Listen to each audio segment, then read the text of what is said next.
tous et à tous ceux qui sont déjà connectés. Je regarde avec bonheur le compteur des connectés qui ne cesse de grimper. Bienvenue, bienvenue à vous tous, bienvenue à ceux qui sont déjà connectés. Nous sommes déjà pas loin de 200 personnes connectées et ça ne fait que monter. On va attendre juste quelques minutes qu'il y ait encore un petit peu plus de monde et puis on va démarrer.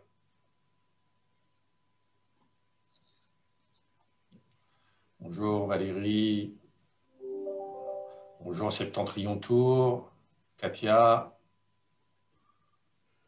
Je ne vais pas tous les faire. Hein.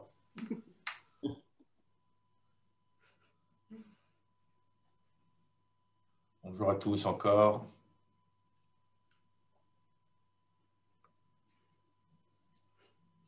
Depuis Zagreb jusqu'à Zagreb.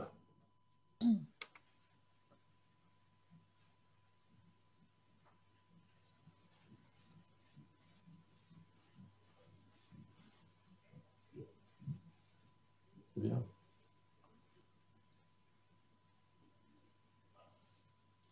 Allez, je nous laisse encore quelques petites secondes, voire 2 minutes, et on va démarrer, c'est promis. Vous êtes déjà à quasi 250 connectés.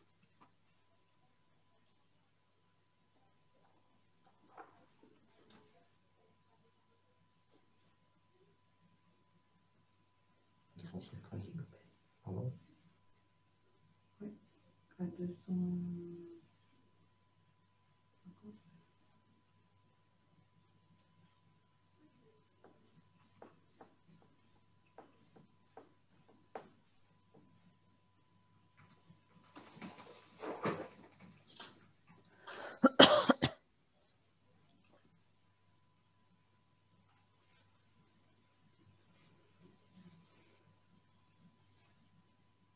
Bien.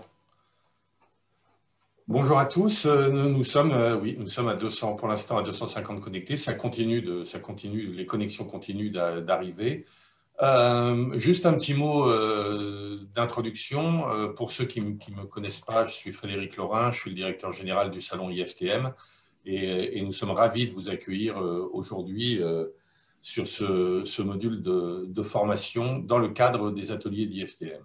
Alors, les ateliers d'IFTM, vous avez pu le voir, a été une initiative digitale que nous avons lancée depuis le 12 janvier avec 2 grands volets, un volet table ronde. Il y a déjà eu des tables rondes qui ont eu lieu, auxquelles vous avez probablement assisté, sur différents sujets, sur la destination France, sur la montagne, sur les nouvelles mobilités. Voilà. Et on va occuper le terrain avec ces tables rondes et ces formations jusqu'au mois de mai. Et aujourd'hui, je suis ravi de vous accueillir à la première formation de ce deuxième module des formations, une formation aujourd'hui qui va être consacrée à production, comment se réinventer, avec notre partenaire Travel Pro Formation et les entreprises du voyage.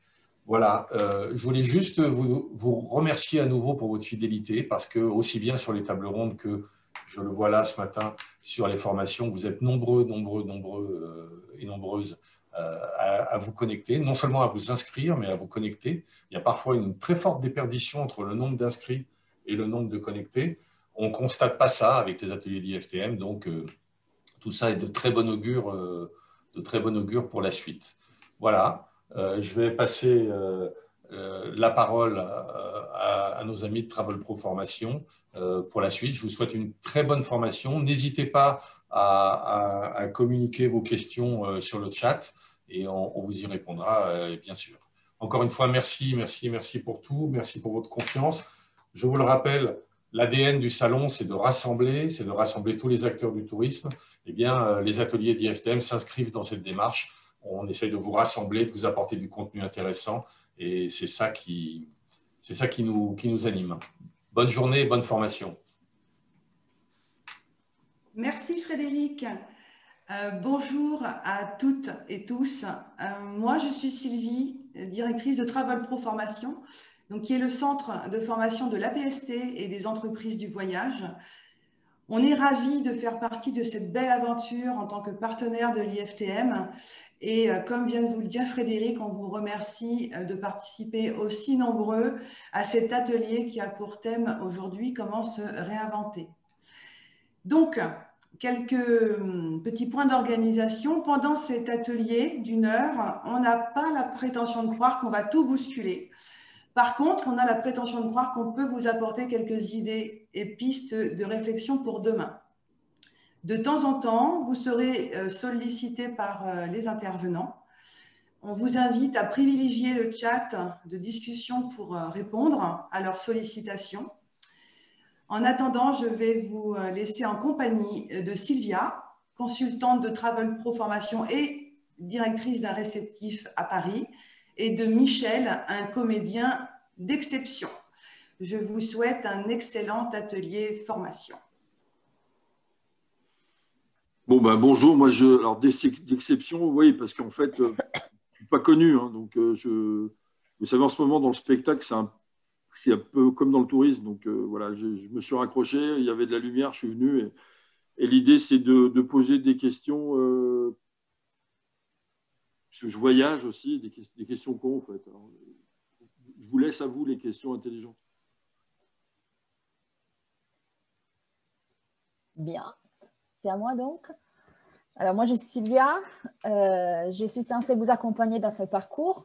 Donc pour rendre la chose un peu plus facile, je vais partager un document en PDF, comme ça il y aura un peu de contenu qu'on va voir ensemble, on va commenter. Michel va nous poser des questions, va nous stimuler sur les questions et on essaie de passer cette matinée de façon créative. Alors je partage l'écran.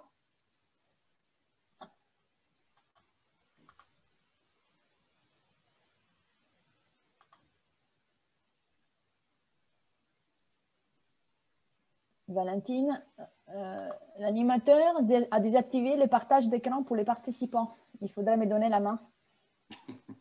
Ça commence bien. Il faut me mettre comme Zoom, met des co-animateurs. Ça, c'est la seule chose qu'on n'a pas testé ce matin. C'est vivant. Oui, vivant. La première difficulté, vivant. En fait, il y a une fonction nommer quelqu'un un co-animateur.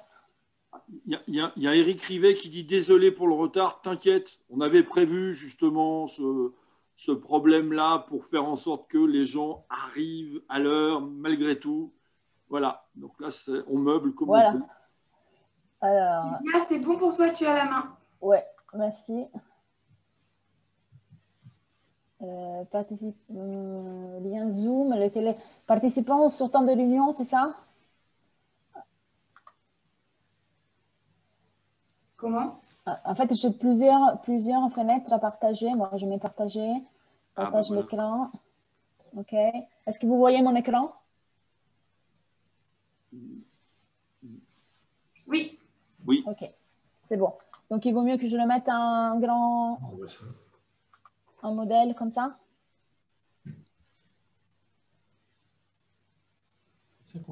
Voilà. C'est bon? Vous le voyez? On voit ta page Zoom, Sylvia. Il y a On voit pas le PowerPoint, on voit le Zoom. Mais moi, je vois mon dossier. Bon, bah, si tu le vois, toi, c'est bon en plus. Bah, comme tu le connais déjà, à la limite, tu veux le garder pour toi, c'est ça? non, mais moi, il m'a dit, vous êtes en train de partager l'écran. Donc, voilà. On va faire arrêter, comme ça, on va recommencer. Partage l'écran, ça, c'est bien. Hein? Partager de base. Est-ce que vous voyez ma page maintenant? Oui. C'est bon? On a la Travel Pro Formation, génial. Ah, super. Il faut que tu la mettes en plein écran et c'est bon. Ouais, j'y vais. Donc, je mets en plein écran. Donc, ça veut dire que je n'ai plus le lien de discussion. Michel, c'est à toi de voir les questions. D'accord. Chacun un truc. Hein? OK. Alors, rebonjour à tous. Me voilà débuté avec le premier atelier qui, en fait, c'est une formation, mais ce n'est pas une formation parce qu'on a une heure, on a plein de choses à dire. Et surtout, on n'a pas la prétention, comme Sylvie a dit, de vous enseigner, de vous apprendre des concepts. On est juste là pour se poser des questions, pour se remettre en question, parce que notre client l'a fait. Hein.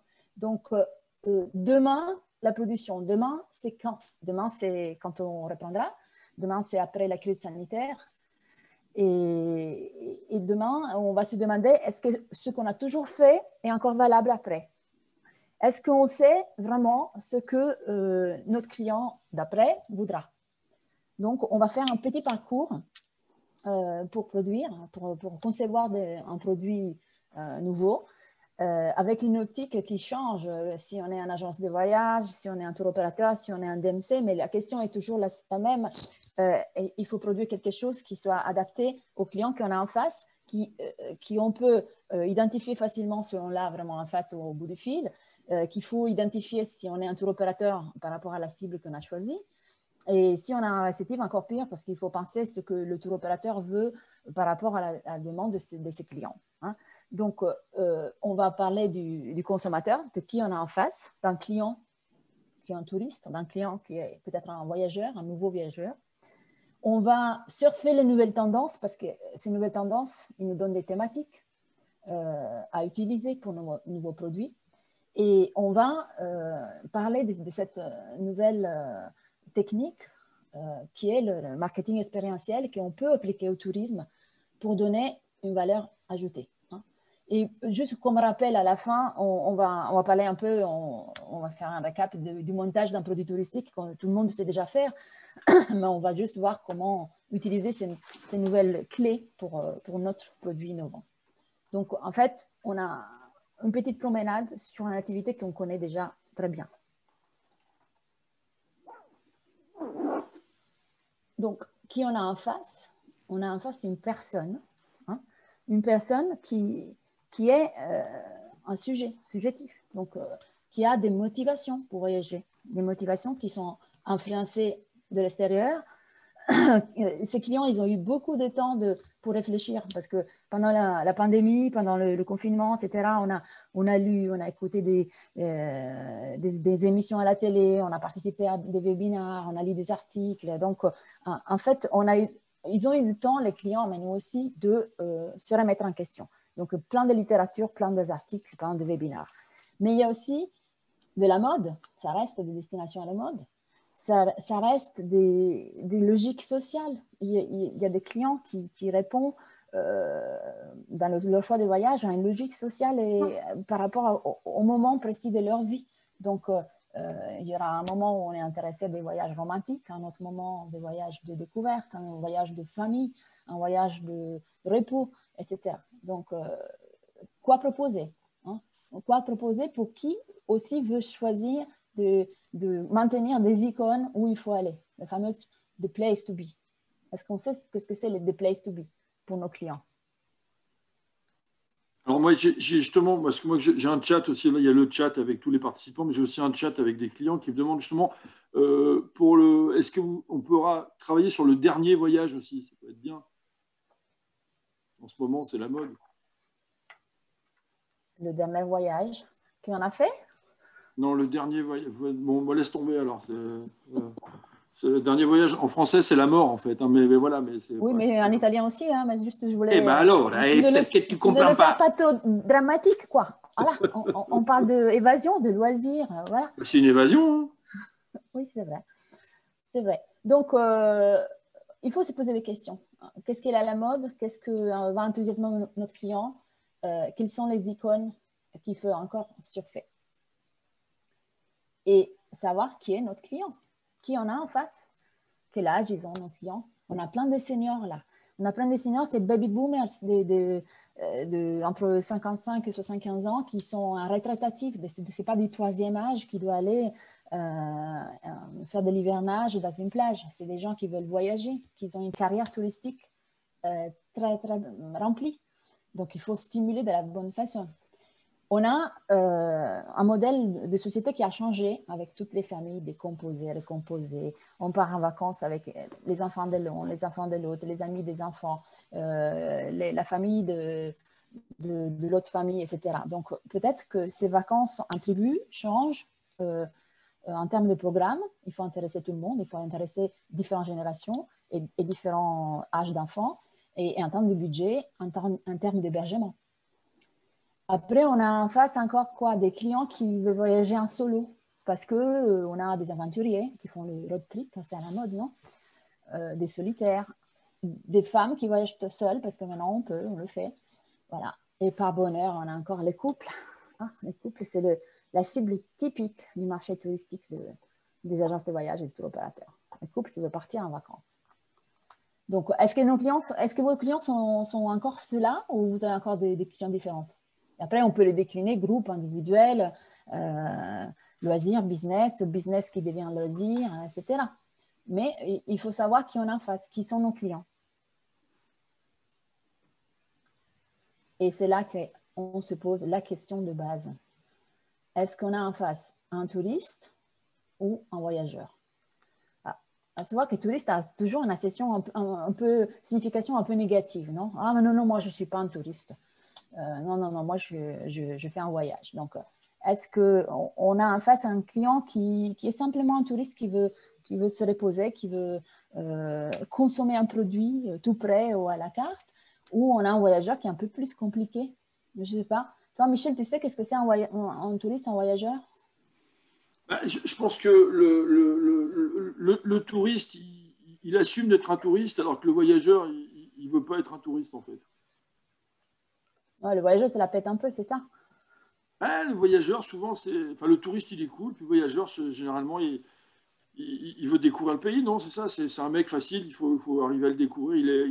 Normalement, il a un t-shirt et un short quechua, il a des Birkenstock et il a un vieux sac Décathlon, parce que ça fait des années qu'il se balade avec. Normalement, hein.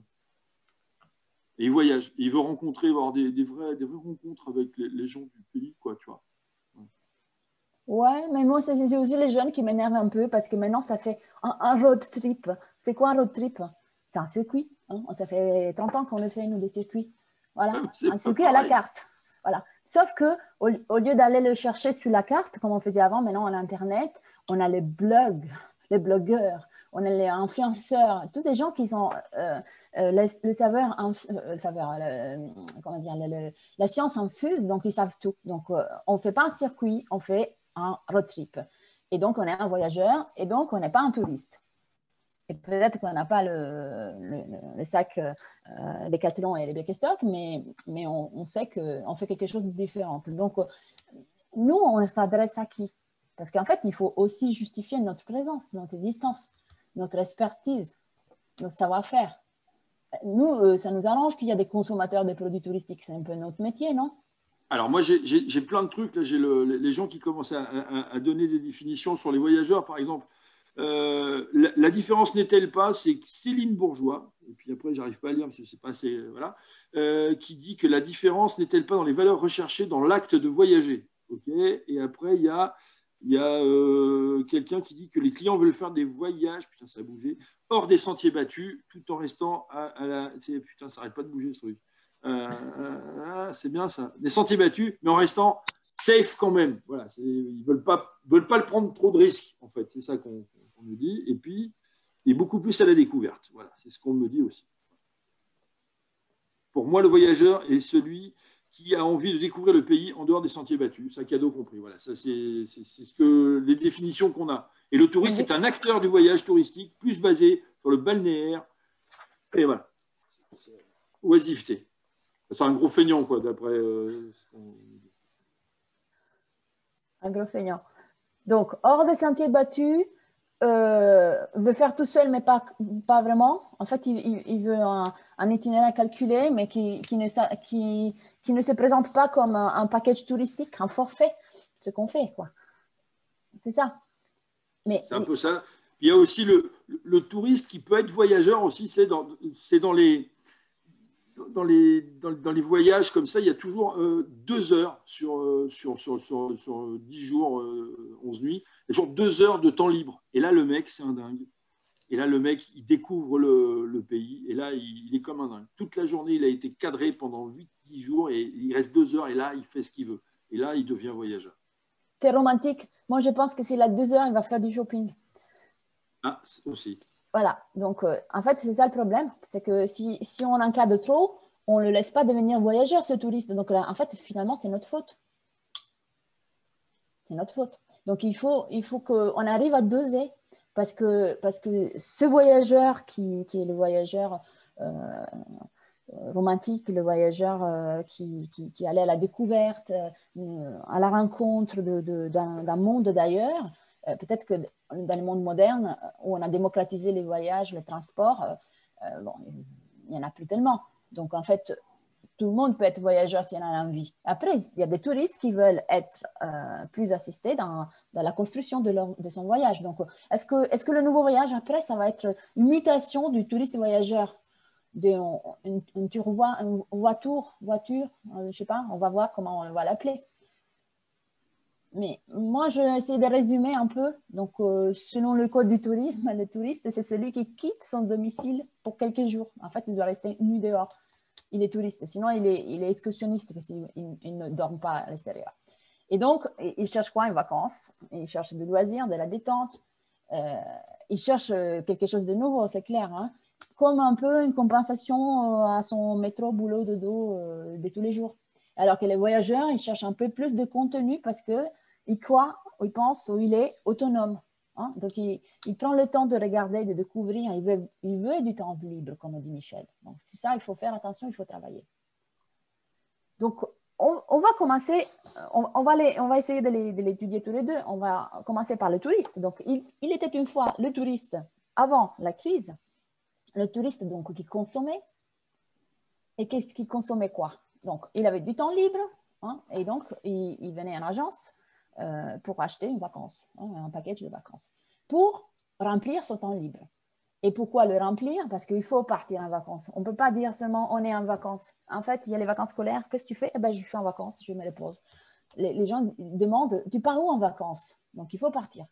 Donc, cette vacance, c'est une évasion du quotidien, du train-train. Mais il faut que ce soit un produit attractif. Donc, il faut leur donner à ces touristes nouveaux quelque chose qui répond à ses besoins, à son imaginaire, aux endroits où il faut aller, les fameuses des places to be. Hein. Donc, on cherche cette aura. Mais Michel a raison. Hein. Il faut laisser un peu ce plaisir de flâner, ce temps libre, et pas seulement les 2 heures pour faire le shopping. Est-ce que jusqu'à là, on est d'accord, Michel? Toujours avec toi, je suis toujours d'accord. Hein. Ah bah ça, c'est une nouveauté, mais bon, voilà. Et donc, au contraire, le voyageur, qui n'est pas lui un consommateur, hein, parce que c'est lui qui fait le road trip, on a dit, il veut partir, il a envie de partir, mais le problème, c'est qu'il faut le faire partir avec nous. Hein.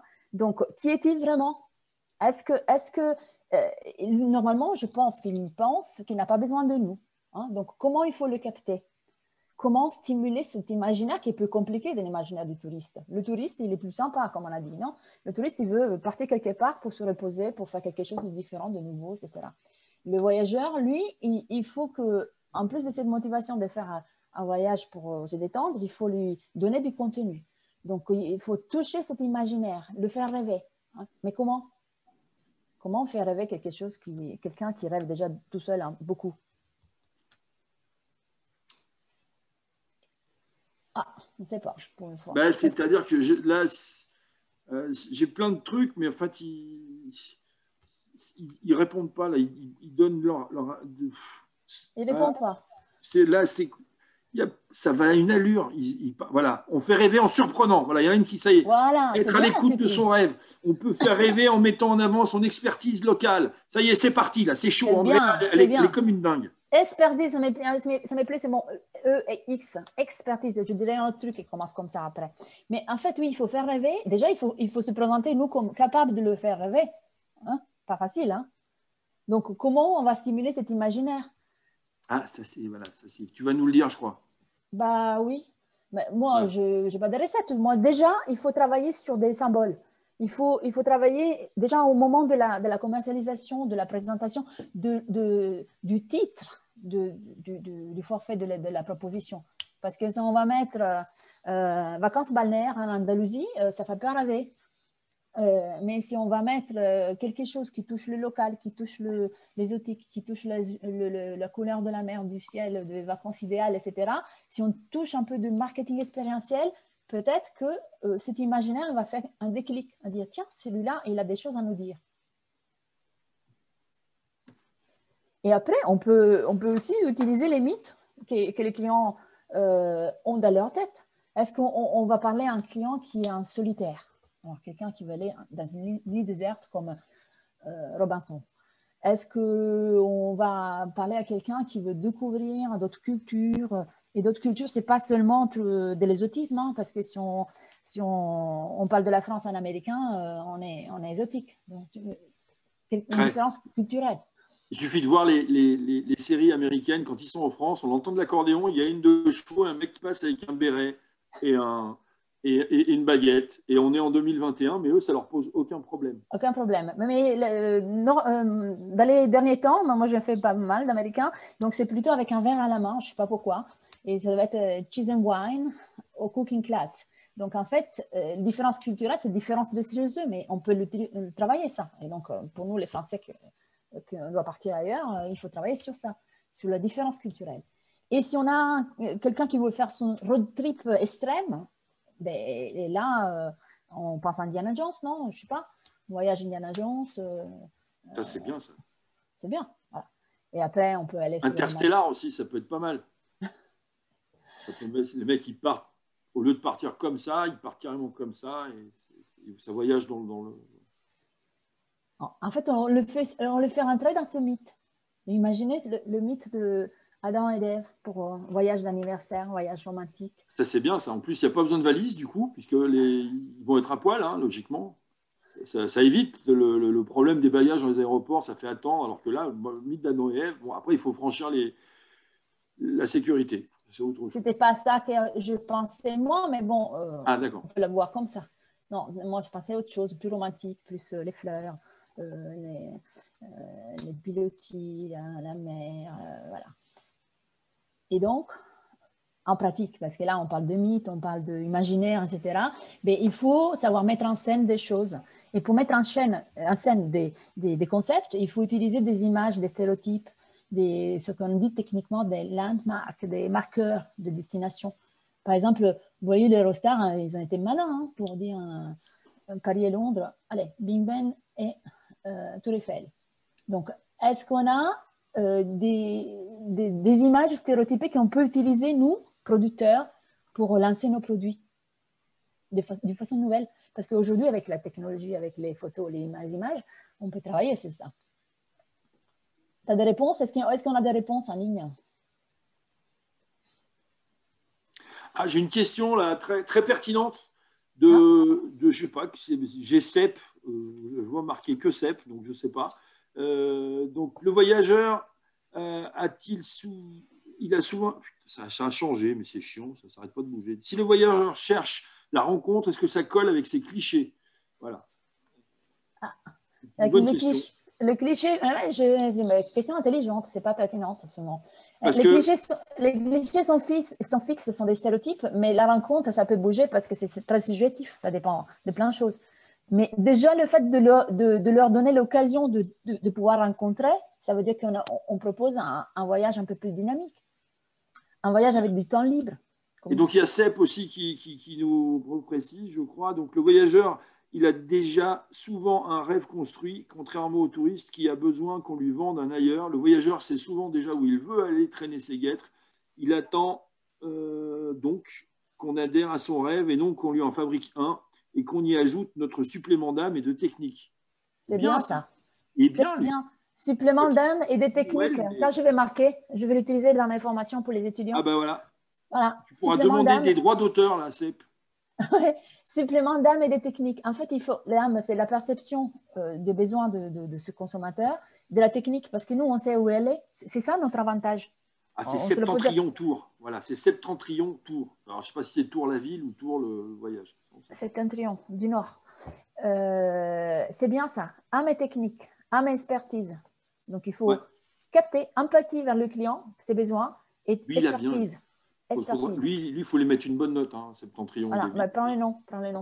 Donc ça, on le garde, cette notion, parce qu'on la sortira après. Donc, pas trop de caricatures, on a dit, mais quand même utiliser son imaginaire et l'exploiter avec notre technique. C'est ça? J'ai bien résumé? Comme d'habitude. Bien. Mais alors, il y a encore un secret. Alors là, je vais ouvrir encore une autre page très importante. Une nouvelle tendance, juste une question, une nouvelle tendance du tourisme, est-ce que maintenant il va falloir, en plus de la valise, partir avec un globe terrestre? Oui. C'est chiant, non? C'est l'improvisation. Ah d'accord. Voilà. C'est comme faire du jazz. Voilà.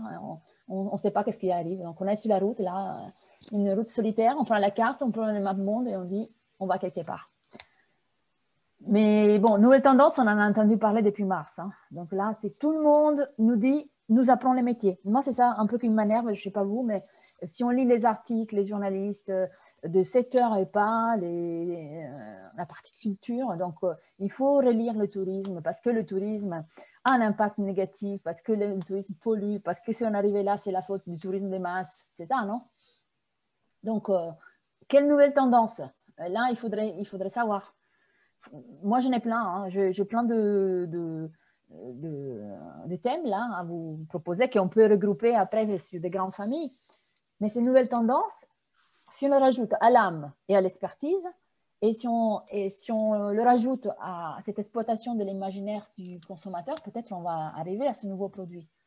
Non? On est d'accord? Est-ce que tu as des conseils là sur une nouvelle tendance ou j'y vais? Non, vas-y, tu peux y aller. J'y vais. Bon, alors, vous voyez la photo verte, le planète, les arbres, voilà. Il y a toute cette thématique qui découle du tourisme durable. Donc, tourisme vert, donc espace naturel, comme ça on ne met pas le masque. Quoique, moi j'ai dû mettre le masque sur la plage à Trouville, donc voilà, on va en parler. Tourisme solidaire, équitable, on va nettoyer les plages, on va nettoyer les places des villes parce qu'il y a les masques par terre, on va rencontrer la population locale. Donc, tourisme durable dans tous ces possibles exploitations. Il faut prendre en compte aussi les nouveaux acteurs parce qu'en fait, par exemple, pour ces familles des tribus, il faut peut-être trouver des nouvelles formes d'hébergement. Donc, des programmes pour des familles tribus. Si on a une famille tribu, il y a plusieurs intérêts. Donc, concevoir un produit touristique pour des familles voyageuses, des voyageurs d'avant qui se trouvent coincés dans une vacance à plusieurs. Donc, voilà, quel type d'hébergement on va choisir. Co-vacances, nouvel hébergement, tourisme solidaire, slow tourisme. Ça fait, c'est la mode, hein. On disait avant, mais le slow tourisme, c'est après le slow food, c'est bien, c'est une tendance qu'on peut exploiter. Tout à l'heure, il y avait le tourisme vert, il y a peut-être organisé, je ne sais pas, une sorte de tour, mais en France, en passant par Strasbourg, Bordeaux, Lyon, Besançon, Tours, Annecy, Grenoble, toutes les villes qui sont passées écolo. C'est intéressant. À Lyon, par exemple, moi j'habite Lyon, c'est vachement bien. Vous allez voir, il y a de plus en plus de bouchons, il y a de plus en plus de vélos. C'est vachement sympa. Bien. On peut plus se garer aussi. C'était une suggestion de nos participants ou c'est un non, c'est une suggestion de clients qui faisaient sur le chat client. Ah, sur le chat client. Ok, mais pourquoi pas? Parce que en fait, la France, rester dans son pays, c'est un peu un besoin. Tant que les frontières sont fermées, peut-être qu'il faut se réinventer aussi. Pour qui travaille à réceptif, il faut savoir vendre son pays de façon différente. Il n'y a pas que de villes à visiter. Mais quand je dis une nouvelle tendance, je parle d'une nouvelle approche au programme. C'est-à-dire, il faut trouver une thématique, un fil rouge, comme on parle dans l'événementiel, un fil conducteur qui soit à la base de notre programme pour donner un thème. Comme ça, on capte un voyageur qui ne veut pas seulement un package standard. Pour avoir un package touristique innovant qui puisse intéresser un voyageur, il faut avoir une thématique, il faut surfer une tendance actuelle. Donc, tout cela, c'est quand même des tendances dont on parle. Après, il y a des niches des clients. il y a des nouveaux clients. On a parlé des solo travelers, les gens qui voyagent tout seuls. Ils sont peut-être des aventuriers, mais aussi des personnes normales qui en ont marre de payer des suppléments single qui vont leur doubler le budget. Ou des personnes qui veulent trouver quelque chose à faire sur place pour occuper leur temps de vacances tout en étant seules. Des femmes, on voyage pour les femmes, donc c'est des niches. Et après, on arrive à tout ce qui est digital appliqué au tourisme. Là, il y a double problème. On parle de technologie. Est-ce qu'on exploite cette technologie pour nous rapprocher du client ou pour commercialiser notre produit ou pour remplacer nos brochures? Ça, c'est une grosse question. Et je commence à annoncer un peu une thématique, l'expérience. Donc, il faut peut-être, dans ce temps libre qu'on laisse, leur proposer ou les habituer à vivre quelque chose, pas seulement à voir quelque chose. Donc, il faut faire un temps de vacances quelque part qui rentrera dans nos souvenirs parce qu'on a fait quelque chose. Et là aussi, il y a des nouvelles figures professionnelles qui vont nous aider ou nous faire concurrence, hein, des guides qui ne sont pas des guides, mais qui donnent une approche plus quotidienne de la destination, etc. Donc, tourisme digital, tourisme expérientiel, tourisme créatif. Ça te parle, Michel, ou pas? Complètement. Et ça te plaît? Toi, tu es un voyageur en plus.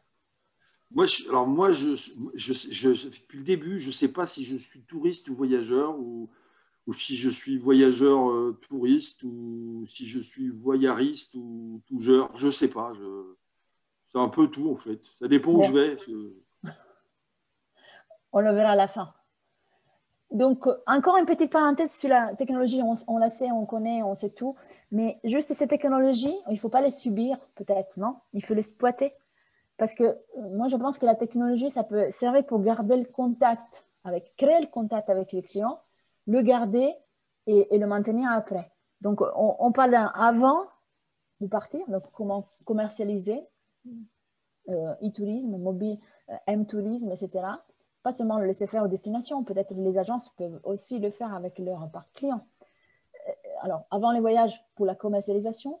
Pendant les voyages, pour garder le contact, ces fameux 24 heures, contact 24 heures, qui peut être pas forcément le numéro de téléphone de l'agence, ça peut être celui de Michel, qui répondra à toutes les heures, ou celui du réceptif sur place. Mais donc, garder les contacts et après, pour faire toute la prévente de façon positive, donc vous travaillez sur la e-réputation de votre agence. Donc, cette nouvelle technologie, il ne faut pas la subir. Il faut la... Ouais. Il est vachement bien, là. Il y a beaucoup de questions là, sur l'iPhone. Il est vachement bien, là, celui avec le château fort dessus. Tu l'as acheté où? C'est un nouveau modèle. C'est l'iPhone 25. C'est l'iPhone quoi? C'est l'iPhone 14e siècle, non? Voilà, c'est 25. C'est la réalité, c'est l'iPhone augmenté. Ah, d'accord. Augmenté. Mais vous n'avez jamais fait une visite dans un château et ils vous donnent un histopad et en fait, vous visitez et vous voyez autour de vous des gens qui sont habillés comme au Moyen-Âge, etc. Ah, ça, non, je n'ai pas fait. Eh ben, c'est super bien, ça. Dans le sens que c'est bien, ça. Dans les vacances famille, par exemple, vous faites rigoler les enfants pendant que les parents écoutent le guide.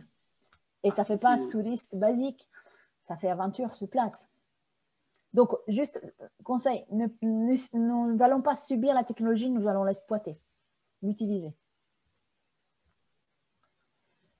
Et là, alors là, c'est des positifs, mais alors, j'ai un truc, attends, là j'ai un truc génial, juste avant ça, mais j'ai un truc génial. Tout est dans l'art, c'est Andrea, tout est dans l'art de faire un devis qui n'en dit pas trop, mais qui fait rêver pour accrocher le client. Bien. Moi ça j'aime, ça c'est à l'ancienne comme on aime. Voilà, bravo. Un devis qui n'en dit pas trop. Si on regarde le code du tourisme et l'information préalable, je pense qu'après on va avoir un problème. Mais en fait, c'est l'accroche. Il faut faire rêver. Faire rêver, voilà. Donc c'est l'accroche. Un devis qui donne envie de reparler avec l'agence. Pourquoi pas? Voilà. Et surtout un devis qui donne l'envie de tester. Est-ce que j'ai pris la bonne voie ou je rajoute des choses? Tu as d'autres idées? Tu as d'autres suggestions? Moi, j'ai, pour l'instant, ne pas donner les adresses, mais qui donnent envie de nous prendre. Alors là, je ne sais pas si Andrea n'est pas en train de se tromper de site. Ce n'est pas un site de rencontre, en fait. Hein, Non, mais elle a raison. Elle a raison. Ne pas donner l'adresse, tu sais pourquoi? Moi, j'avais un chef qui disait 2 jours, arrêtez de faire des devis, on n'est pas l'office du tourisme. Dans les faits, vous faites des devis, votre client le donne à son client et le client, il va sur Internet et fait un direct. Ou pire, si vous êtes un DMC ou un tour opérateur, vous faites tous les devis et vous donnez les adresses et l'agence de voyage fait un direct. Là, j'ai Georges Baby Boom qui dit « Et les voyages mystères sans offre préalable ?» Ben voilà, ça c'est bien aussi, ça. Ah, c'est bien, ah, c'est un budget. Et tu connais la destination ou pas? Demande à Ben non, voilà, tu connais le prix, bon, voilà. Ah, ben pourquoi pas? Il faut voir la catégorie de clients, hein, parce que là, si tu as la... Monsieur est content et la blonde non, bonjour le service après-vente. Mais pourquoi pas? Pourquoi pas? D'autres idées? Il y a aussi quelqu'un qui nous dit, il faut juste que j'arrive à... voilà. Il faut être conscient que le voyageur ne pourra pas tout réserver lui-même, car par exemple, faire un atelier poterie avec un maître potier au Japon n'est pas donné à tout le monde, il faut vraiment connaître. Voilà. Bah, ça c'est bien, mais on en parlera plus tard avec le tourisme expérientiel. Il a raison, mais c'est pas seulement au Japon, c'est partout. Moi déjà au Japon, avec la poterie, je pense que j'irai pas. Hein. Ouais, mais peut-être avoir un atelier de soie à Lyon, si on ne connaît pas les adresses, si on n'est pas lyonnais, on ne sait pas. Oui, oui. Bon, si on veut, oui. Mais bon. Alors, je reviens 2 minutes sur ça parce que ça parle de notre résistance. Avant, ce n'est pas seulement avant la crise. Avant, je disais, avant il y a 10 ans, 15 ans, c'était simple faire notre métier. Parce qu'en fait, le touriste veut partir, le touriste, hein, là c'était un touriste, il allait chez son agent de voyage, qui parlait avec son tour opérateur ou ses tour opérateurs référencés, que eux montaient un produit avec l'aide d'une agence réceptive, et l'agence réceptive, elle était sur place et montait les produits. Donc c'était clair là, c'était très facile. Aujourd'hui, le touriste, s'il va à l'agence de voyage ou s'il va chez le tour opérateur en direct, parce que maintenant, le tour opérateur, il a aussi le site online avec les prix publics. Mais avant de tout ça, le touriste, il a déjà fait tout un voyage sur Internet, il sait déjà tout. En fait, il arrive et c'est plus qu'il est déjà Monsieur Thomas Cook, là. Il a déjà le forfait dans la tête. Donc, comment faire face, comment nous, on répond à ces clients hyper informés, à ce client qui a plein de détails sur l'offre, parce que l'offre est transparente, parce qu'Internet donne des prix, parce qu'il y a un comparateur. Hein, donc, vous faites un devis, devis sur lequel ne vous dites pas beaucoup, mais il y a un prix. Et le client, s'il a un itinéraire, peut faire son test en ligne. Donc, cette révolution de la distribution justifie une théorie qu'on a lancée de la désintermédiation, c'est-à-dire qu'il n'y a plus besoin d'agents de voyage, de professionnels. Le client, c'est-à-dire le voyageur, celui qui se sent voyageur, fait tout seul. Donc, est-ce que sur ça, on est d'accord? Est-ce qu'on est gêné par ça? Non? On est sûr de nous. Alors, je vais regarder les nouveaux messages, mais pour l'instant, apparemment... Moi, je pense que cette difficulté, on la vit à tous les niveaux. Au niveau de l'agence, au niveau des tour opérateurs, au niveau de l'agence réceptive. Chaque acteur essaye de switcher celui qui était son client. On parle de B2B2C, B2C, etc. Donc, attention, quand on crée un produit, en fait, pourquoi il faut prendre en compte la distribution? Parce qu'il faut savoir où on est, nous, avec qui on doit se mettre en relation et quelle relation commerciale il faut exploiter. Donc ça, c'était juste, si personne n'est gêné, je suis contente. Ça veut dire que c'est quelque chose qui est déjà digéré. Et donc, on arrive à notre débat, c'est-à-dire, qu'est-ce qu'il faut produire alors, s'il y a tous ces problèmes? On a le touriste, on a le voyageur, on a tous les nouvelles tendances, on a toutes les choses qui se mettent au milieu de notre compétence et les attentes des clients. Donc, qu'est-ce que c'est un produit innovant? On a parlé déjà, on a dit qu'il faut prendre en compte l'imaginaire du consommateur, de comment il perçoit notre offre. Et de travailler sur cette aura de la destination, sur cette marqueur de la destination quand même un peu, parce que si on veut vendre une destination et un produit et un package, il faut travailler sur ce que le client pense de trouver dans cette destination. Mais il faut quand même personnaliser un peu, parce que si on fait quelque chose de trop standardisé, est-ce que ça va marcher?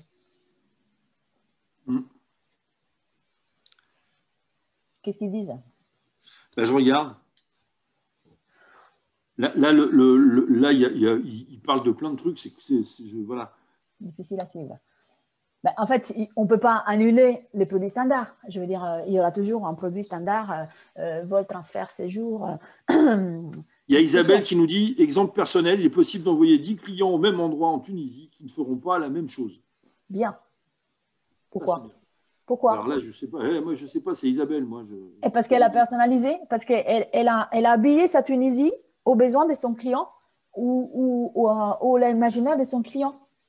Voilà. Elle s'est adaptée. Oui, c'est-à-dire, en fait, on a des clients, c'est pas moi qui le dis, c'est Mark Twain qui disait en 1869 que le touriste cherche la confirmation de ce qu'il a déjà lu ou imaginé. Et après, il va aller sur place. Donc, le client en Tunisie, il a imaginé 10 Tunisies différentes. Donc, il faut personnaliser, savoir personnaliser. Mais il faut savoir ce que le client veut voir. Et donc, le faire parler. Donc, ce nouveau produit, c'est quoi? Pourquoi c'est nouveau? On a dit que le produit standard, c'est le produit qu'on a toujours fait. Donc, le nouveau, c'est peut-être celui qui répond à des besoins qui sont encore un peu latents, là, ou qui ne sont pas encore exploités par la concurrence. Donc, il faut aussi bien voir ce qu'on a autour. Donc, il faut apporter une innovation, comme a dit Isabelle, hein, sur la Tunisie, 10 Tunisies différentes. Une amélioration ou une différenciation d'un produit qui existe. On ne peut pas inventer le globe, il faut juste le décrire différemment ou monter des idées des produits de façon différente. On a des réactions dans le chat qui disent qu'il faut personnaliser son produit et coller et partir des attentes du client pour proposer quelque chose ensuite. Je suis complètement d'accord. Et donc, il faut être vraiment, on dit en termes théoriques, en écoute active. La différence entre écouter et entendre un bruit, il ne faut pas juste entendre les instructions, il faut les écouter. Les écouter en personnalisant la relation déjà, si on a la chance d'avoir le client face à face, ou si on l'a par mail, on échange beaucoup avant de lancer une proposition. Et si il faut créer pour une programmation, ben là c'est plus difficile, mais donc il faut se mettre dans la peau de ce client pour personnaliser. Donc rien de standard. Et comment on les trouve les idées? Ben, il faut faire quand même une recherche parce que il faut travailler sur les sources externes et internes, donc déjà interne à l'agence, tour opérateur, DMC, etc. Externe, c'est le client qui nous dit, ou la cible client qu'on étudie, mais il faut quand même filtrer parce que là, il ne faut pas oublier, on est très romantique dans toute cette formation parce qu'on cherche un peu à provoquer, à trouver la nouveauté, mais il faut que ce produit soit réaliste et rentable. Il ne faut pas oublier qu'on n'est pas là pour faire du bénévolat culturel et suggérer des itinéraires. On est là pour vendre. Hein. Donc, il y a Frédéric qui nous dit « Je pense qu'il ne faut pas forcément partir de leurs attentes, mais susciter la découverte. » Susciter la découverte. Donc, proposer des nouveautés. Voilà. Oui. Des nouveautés qui soient rentables quand même. Parce que si on va trouver, par exemple, des hébergements alternatifs, hébergement collaboratif, on va louer des lieux d'exception, des châteaux oubliés, des fermes qui sont disponibles pour faire du tourisme dans la nature, etc. Mais après, il faut aussi qu'ils soient rentables. Donc, ces idées, il faut les filtrer. Donc, il faut rester quand même un peu avec les pieds par terre. Et donc, il faut avoir des idées, des thématiques, chercher les sources, donc faire le fameux sourcing, négocier, mais négocier c'est encore une autre thématique, négocier pour avoir notre espace d'existence économique et développer un produit autour d'un concept qu'on va adapter au client ou pas, parce que peut-être que ce produit, on va aussi le mettre en brochure, on va aussi le lancer avant de le vendre.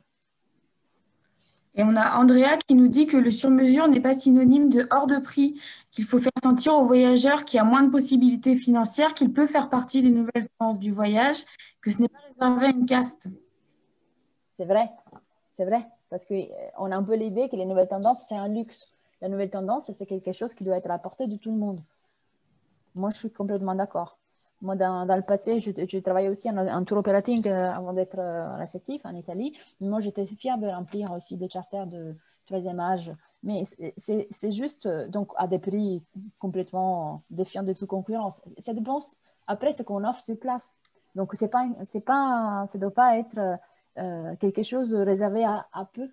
C'est juste une nouvelle approche, la nouvelle tendance et la nouvelle façon de produire. C'est une nouvelle approche pour produire quelque chose qui soit intéressant et qui puisse intéresser ce touriste et ce voyageur, ou le touriste qui est devenu voyageur, qui cherche quelque chose de plus.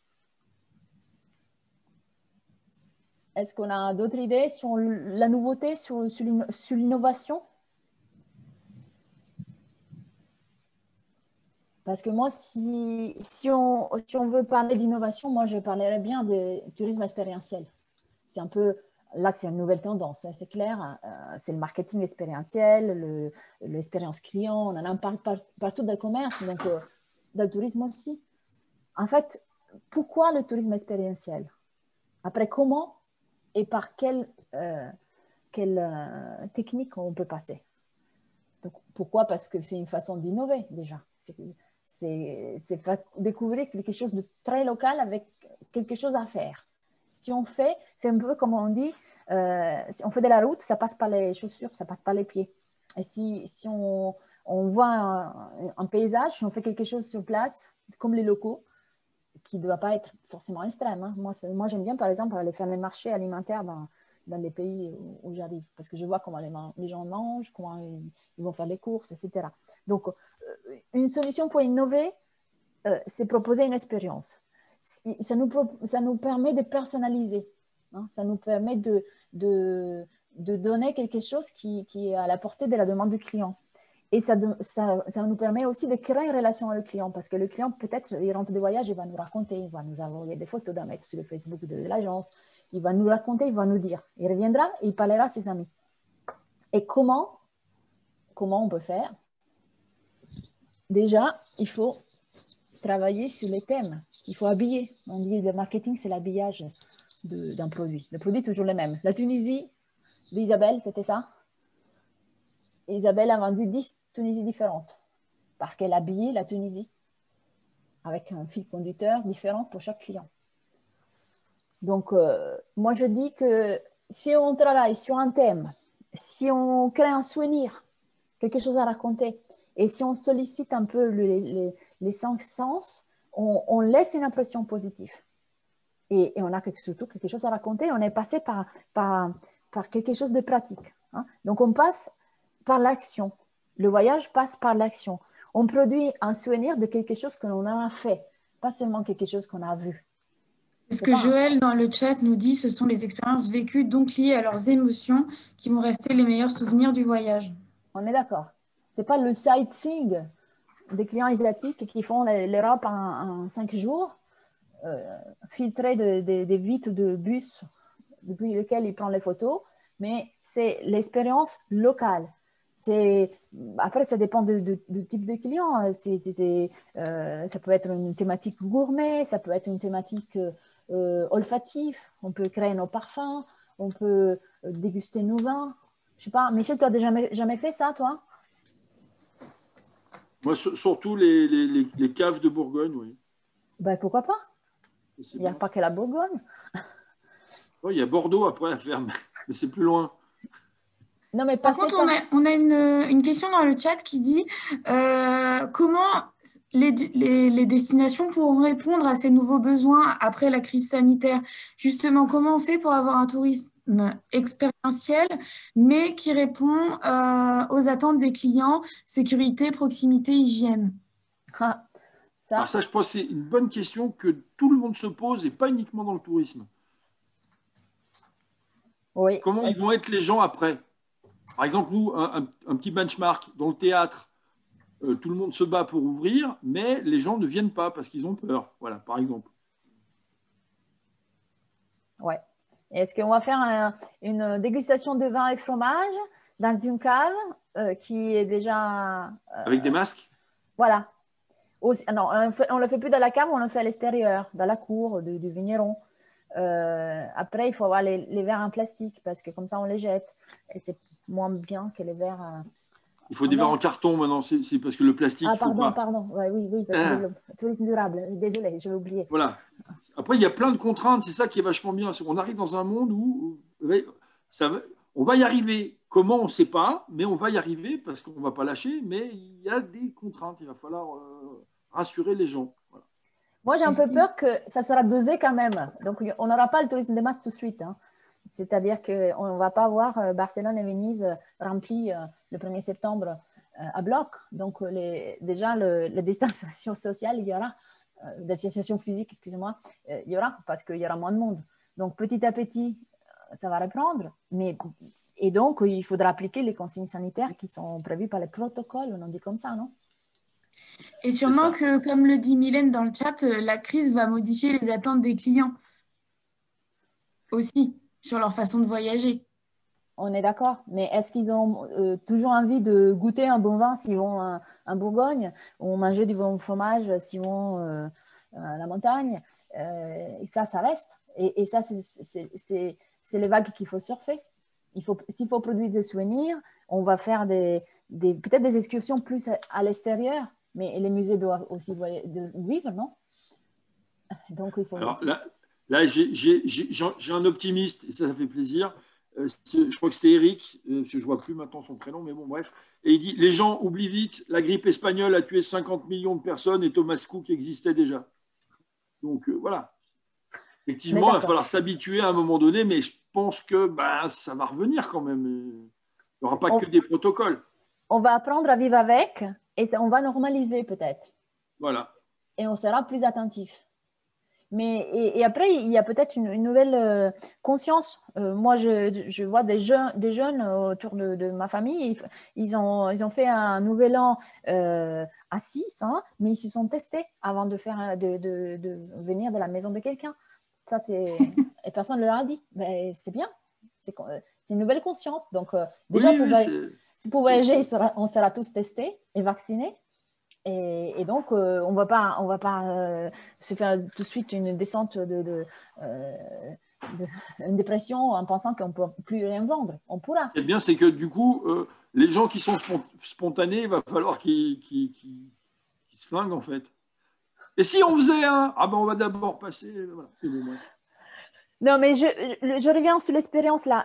Pour moi, il faut passer l'exemple Starbucks. C'est pas parce que je suis fan, mais juste de la matière première à l'expérience. De la graine de café que je passe 4 heures avec mon Wi-Fi et avec des gens comme moi qui font travailler nomades, étudiants engagés, etc. Non? Donc, c'est juste ce qui n'était pas possible de faire dans une brasserie normale. C'est une expérience, l'expérience café.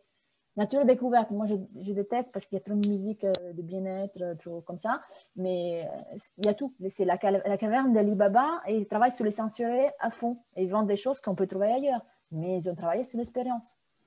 Pour venir au tourisme, est-ce que vous connaissez l'abbaye de Fontevraud?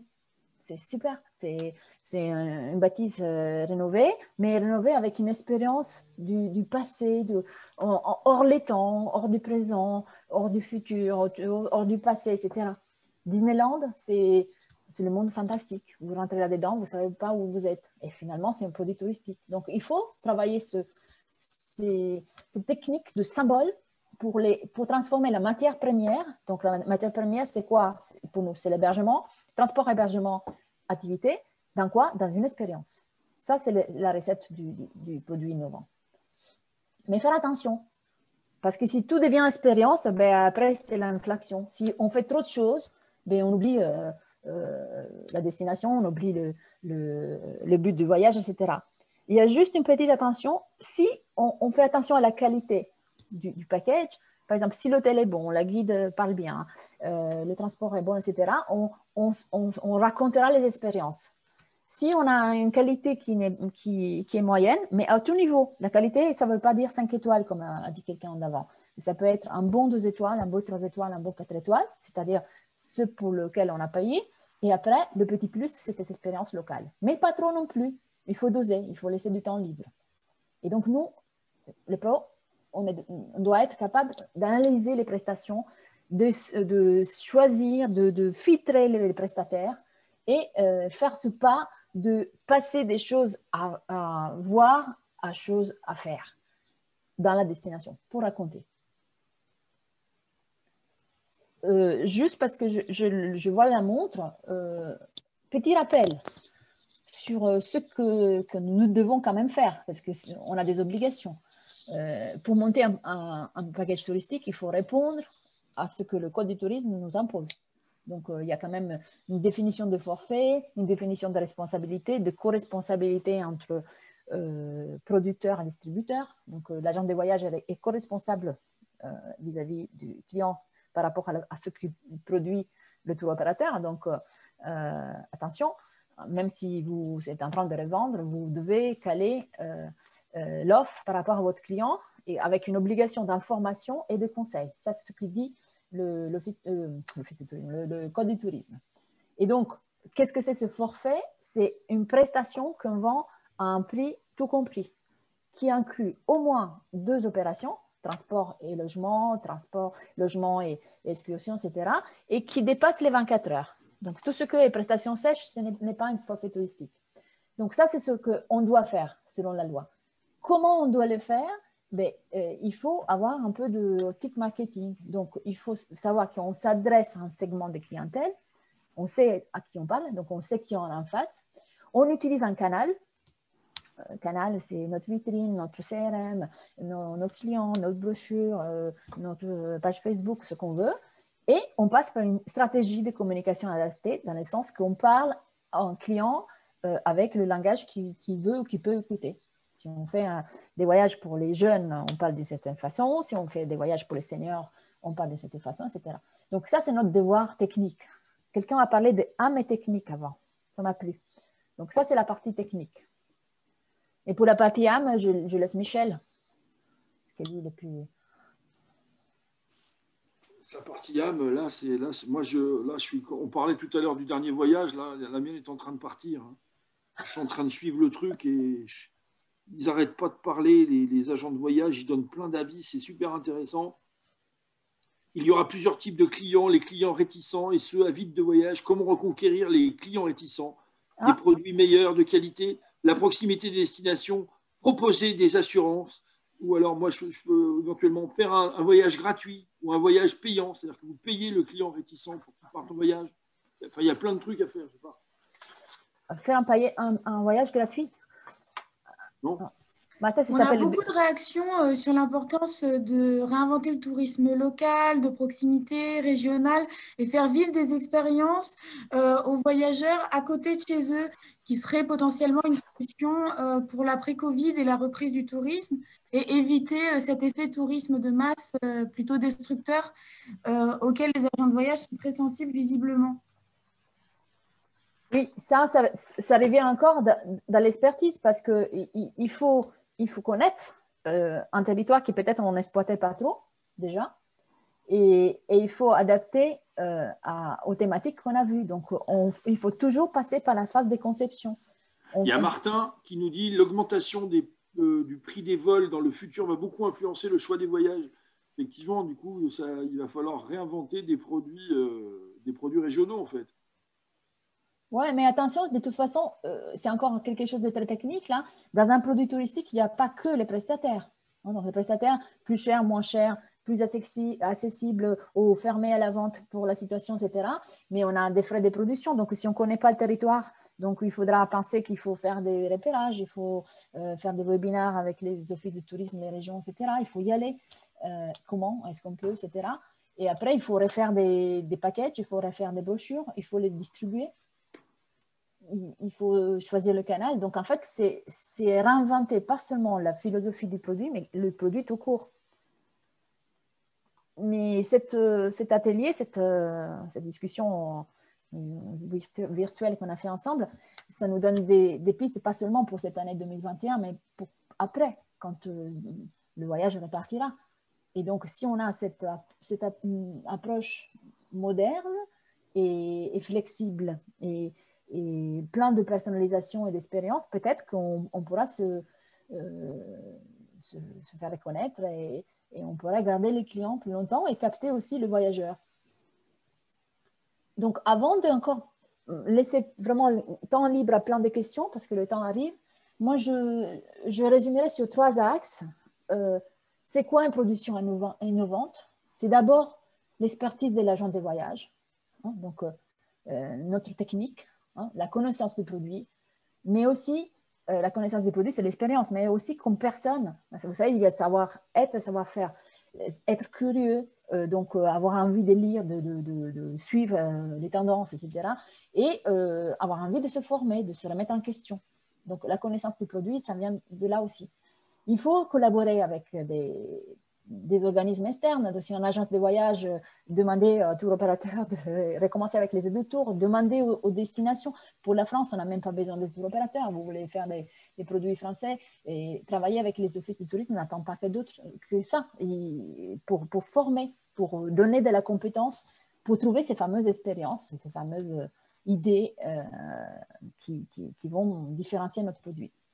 Et après, l'expertise passe aussi par le tourisme durable parce que c'est un besoin. C'est la crise sanitaire, on l'a dit, et cette nouvelle sensibilité des clients, du nouveau client qui a vécu un an assez traumatique. Donc, premier onglet, l'expertise, la technique. Deuxième onglet, savoir écouter le client. Donc, cette écoute active nécessite de l'empathie. Donc, il faut prendre du temps pour préparer l'offre. Il ne faut pas balancer une offre standard. Il faut être original. Il faut savoir personnaliser. Donc, encore, je reprends la phrase, 10 Tunisie différentes pour 10 clients différents. Et prendre en compte la carrière touristique du client. C'est quoi la carrière touristique du client? Est-ce que c'est des personnes qui sont au premier voyage? C'est des personnes qui ont déjà vécu le monde entier? Des personnes qui n'ont jamais fait cette destination, etc. En sachant que nous, on ne peut pas connaître tout le monde. Donc, on sera toujours en face à une destination qu'on ne connaît pas assez bien. On a plein de sources. Donc, il faut être à l'écoute, se mettre à la place du client et savoir personnaliser l'offre. Et troisième onglet, c'est la relation avec le client. Parce que si on arrive à créer ce climat de confiance, de conseil, on va montrer au client et même au client voyageur qu'il va gagner du temps à passer par nous. Donc finalement, au lieu de passer des semaines sur Internet à chercher des offres comme ça, il passe par nous, qu'on est les experts et il gagne du temps. Et peut-être que s'il est content, il va parler autour de lui et donc on va fidéliser. Hein. Donc on va travailler notre réputation d'agence. Voilà. Donc 3 onglets, expertise, empathie, écoute du client et gestion de la relation. Est-ce que vous êtes d'accord sur ça?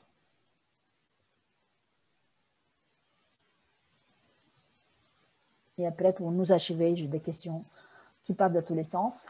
Comment on peut assurer les clients? Est-ce qu'on a encore le droit d'exister? Là, je peur parce que c'est midi 10, donc Valentine, tu me dis s'il faut que je stoppe. Est-ce qu'on est dans la fin de... Je peux?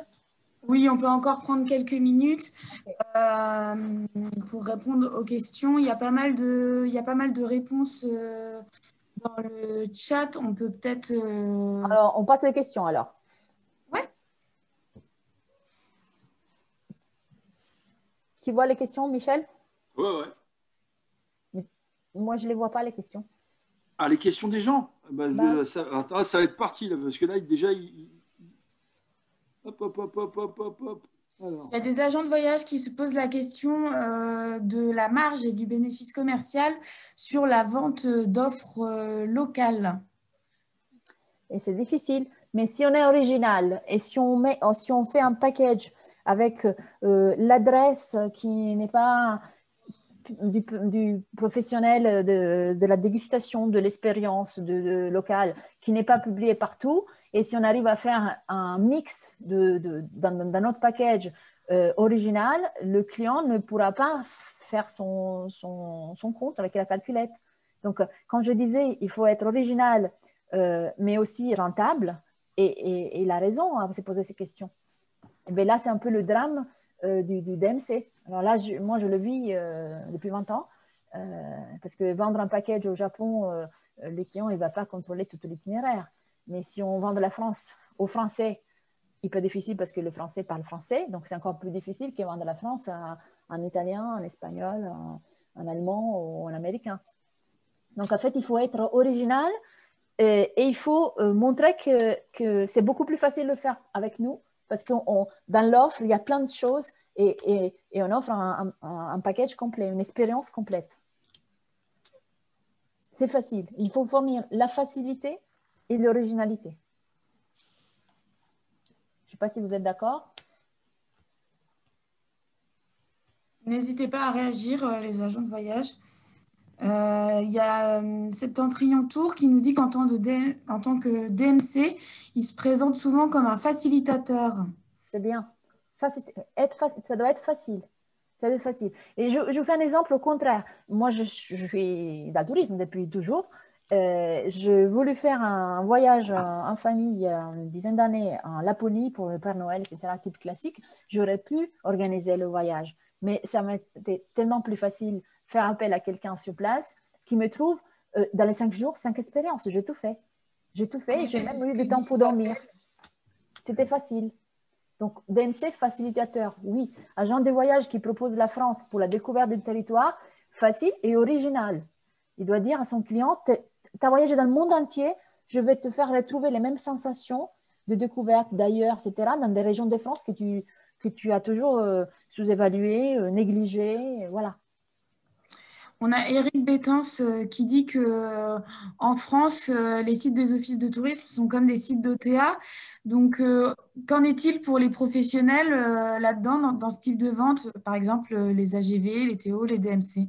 C'est vrai. Alors, les offices de tourisme doivent être rentables. Alors, si on veut ouvrir un débat, on parle jusqu'à demain matin, même à Tour France, ils vendent les fichiers d'adresse, ils vendent les démarchages, etc. L'office de tourisme doit vivre parce qu'il n'est plus seulement une entité publique, mais l'office de tourisme, il crée son réceptif interne, si on peut dire. Mais si nous, on est capable de filtrer ce qu'on veut et packager de façon facile, on va exploiter la connaissance de l'office du tourisme pour créer un produit différent, un produit pour nous, un produit qui correspond au client. Et après, si le client veut aller direct à l'office du tourisme, c'est clair que c'est comme les deux dessins sur la distribution. C'est une des difficultés, on est d'accord. Et l'office du tourisme vend de tout. Ils ne vendent pas seulement des chambres d'hôtel, ils vendent des produits locaux, ils vendent...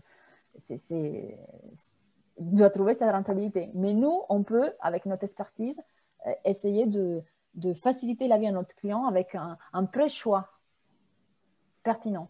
On a Christophe Leguet qui va dans ton sens, Sylvia, en disant qu'il ne faut pas avoir peur de mettre sa marge, qu'il y a une vraie valeur ajoutée à monter le package. Le client se rend bien compte que cela a un prix. Il est prêt à payer pour ça, puisque ça prend du temps et que ce serait plus dur à faire par soi-même pour quelqu'un qui ne connaît pas la région dans laquelle il se rend. Et je suis complètement d'accord. Et en fait, il faut créer cette relation avec les clients et lui montrer que notre expertise lui fait gagner du temps. J'ai rencontré récemment un agent de voyage, expert, etc. Il m'a dit, moi maintenant, je fais payer mes devis. Et après, si le client voyage avec moi, je déduis bien sûr le devis dans le prix du devis du forfait du voyage. Parce qu'en fait, on devient des machines à devis. Mais ça, c'est une triste réalité. Et il faut éviter de faire des cotations. Ou il faut faire, je ne sais plus qui a dit, eh bien, on fait un devis sans trop dire. On fait un devis à la louche à partir de... Et après, on va en parler. En fait, il faut avoir le courage de se rapprocher au client et dire, écoute, je te fais une proposition qui peut être changée dans chaque ligne. Donc, dis-moi d'abord quelles sont tes objections à l'offre, au package, et après, on parle de chiffres. Mais la vérité vraie, c'est qu'il faut être rentable. Si on n'a pas un package réaliste, mais on a seulement un package romantique de développement durable, de rencontres avec le local, d'expériences, etc., et on ne gagne rien, on peut fermer boutique. Donc, le package doit être original, nouveau, concret, réaliste et rentable. Et mieux que la concurrence. Oui, on nous dit surtout qu'il faut être clair et transparent et aussi faire un devis exhaustif dans l'idéal avec des modifications possibles, un devis à tiroir qui s'adapterait vraiment aux besoins. Concrètement, ça donne ça. Oui, donc un voyage sur mesure, un voyage à la carte où il y a des éléments comme un puzzle qu'on peut changer. Mais donc, c'est un package dynamique. Alors, c'est moi qui pose la question.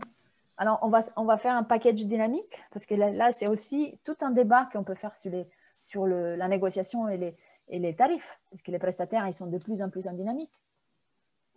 Donc, comment maintenir un devis? Moi, je me réponds tout seul, mais je pense encore que c'est encore dans la relation qu'on a avec le client. Le client qui rentre juste pour un prix, on lui donne une brochure et il s'en va. Le client qui veut un devis, on personnalise. On est d'accord sur ça ou pas?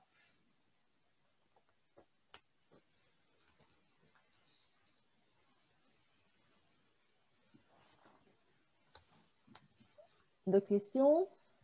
Il y a une Je question crois qu'on arrive il y a une dernière question de Yann. Yann Le Guen ou Le Guen, ça dépend comment on veut écorcher son nom, qui te demande qu'est-ce que tu vas manger à midi, Sylvia? Voilà. Je sais pas. En fait, je voulais la vérité vraie. J'ai un rendez-vous avec le kiné, donc je craque. Je vais manger un truc cuit. Non, je ne vais pas manger. Je vais boire un verre, mais d'eau, et après je vais voir. Vous voulez savoir si je mange des pâtes parce que je suis italienne, c'est ça? Ah, normal. Mais je l'ai mangé hier soir, c'était très bon. Bien, donc c'était pas trop dissacrant ce qu'on a dit, on a fait. J'espère Je pense que de toute façon, les participants vont pouvoir avoir le PowerPoint. Tu vas pouvoir ils vont pouvoir avoir accès au PowerPoint et repartir avec au moins tout le contenu de ce que tu comptais nous dire et que tu nous as dit. Ah, je ne sais pas, ça dépend de Valentine. Voilà, alors c'est Valentine qui parle du coup. Merci. J'enlève le partage, comme ça c'est plus sympa. Comment je fais? Du coup, merci à tous d'avoir participé à cette formation. Merci à Travel Pro et merci aux agents de voyage. Ce qu'on va faire, c'est que le PowerPoint que Sylvia vous a projeté, vous pourrez le retrouver sur la page Les ateliers d'IFTM sur notre site internet, iftm.fr. Sur cette page, il y a tous les replays et toutes les informations de chacun des plateaux télé et chacune des conférences. Donc, n'hésitez pas à vous y connecter et surtout, continuez à suivre les ateliers, que ce soit les formations, comme celle qu'on vient d'avoir ce matin et qui est très riche, ou les plateaux télé. Bien, bon. Alors, merci de m'avoir supporté, écouté. C'est un plaisir, c'est un plaisir. À la prochaine, parce qu'il y en a d'autres. À bientôt, merci à tous et on espère que vous avez passé un bon moment. En tout cas, on était ravis de vous voir aussi nombreux connectés, ça fait très plaisir. Ciao. Merci à tous. Arrivederci.